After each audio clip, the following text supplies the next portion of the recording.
Tired of your Blox Fruit streams being crushed by lag on your Huawei mobile device? First, dive into your Huawei settings. Look for battery or battery management. We need to disable power-saving features for Blox Fruits. Find app launch or a similar option that controls how apps start and run in the background. Tap on Blox Fruits and make sure Manage Automatically is turned off. This gives you manual control.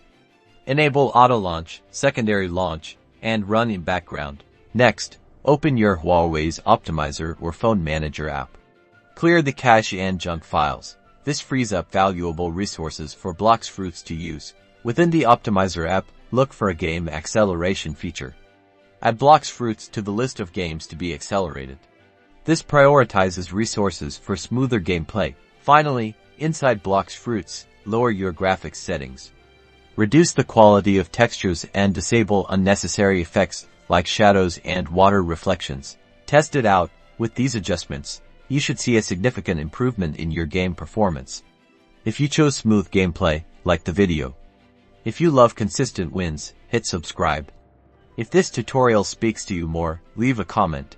And if this made you smile, give it a like.